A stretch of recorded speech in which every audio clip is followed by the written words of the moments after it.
Okay, my husband's Shay Cheatham.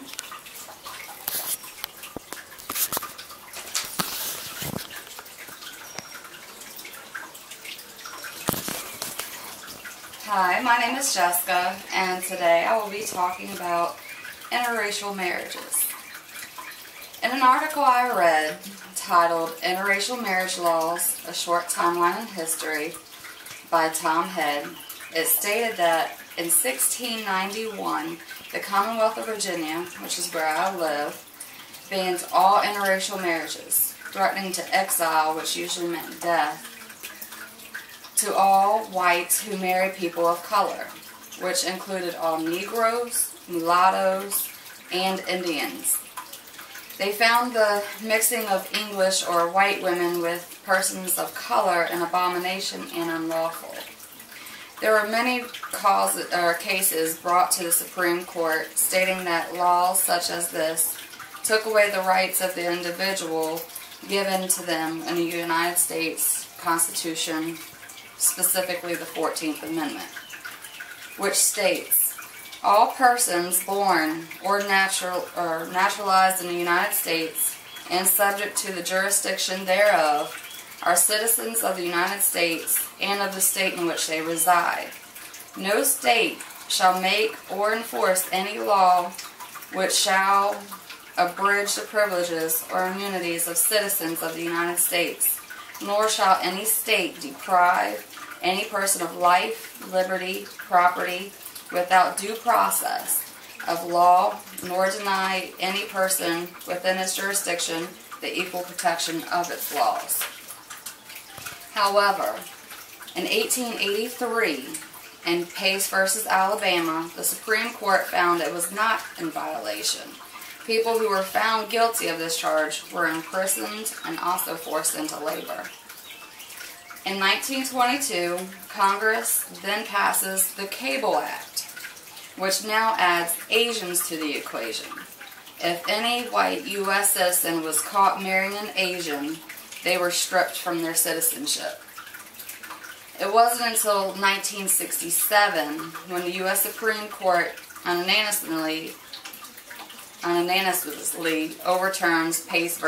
Alabama, ruling in Loving v. Virginia, stating that the state bans on interracial marriage violated the 14th Amendment rights of the United States Constitution. Sadly, Alabama waited until the year 2000 until they made it officially legalized interracial marriages.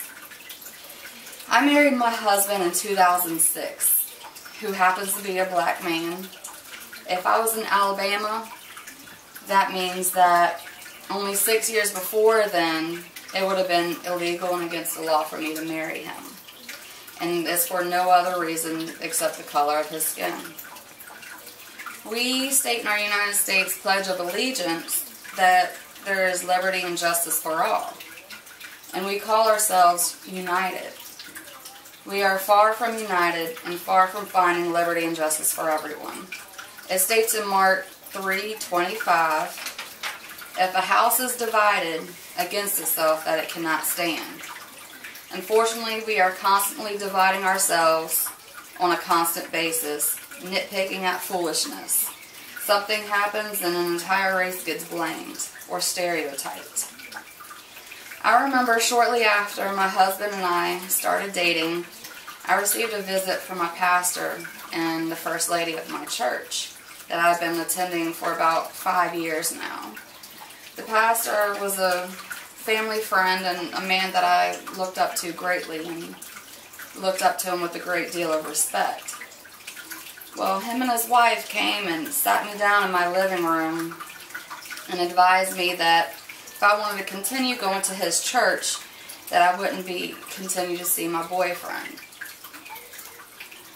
He stated it was causing a disturbance in the congregation and that they had board meetings about my relationship and decided that he needed to come talk to me. He advised me that since Shay, my boyfriend, was a black man, that he would never be able to love me the way a white man could, that he would beat me, abuse me, He would call me a cracker and a honky behind my back. He would never respect me or love me the way a white man could. Hearing these words from a man of God hurt me. It hurt me to the point it cut like a knife and brought me to tears. This is the man who preaches to congregations. I remember shortly after I called my grandmother, as I usually did when I needed guidance or a healing word. And I remember her telling me that I needed to forgive him for his ignorance and that he was lost. She also stated that she didn't know what he pictures heaven to be like because we are all made in God's image. Heaven must... She stated that she didn't know what he pictures heaven to be like because we were all made in God's image. He surely will not be separating people by color. God tells us repeatedly to love each other. Matter of fact, His greatest commandment is to love. Nowhere in the Bible do you see a clause that says love only those who are the same color as you, or pick and choose who you would like or dislike. And make a decision on who you want to marry or spend the rest of your life with. The color of their skin should not be a factor. Love should happen on its own and not be forced, leaving you with no other choice. There is no correlation between a person and the color of their skin on how good of a mate that they will or will not be. That preacher tried to make my choice for me based on his own ignorance. Today I have been with my husband over a decade, married over 6 years, and we have a beautiful 5-year-old daughter who is blessed with a black daddy and a white mommy who love her dearly. History tried to prevent her from happening, but God had a greater plan.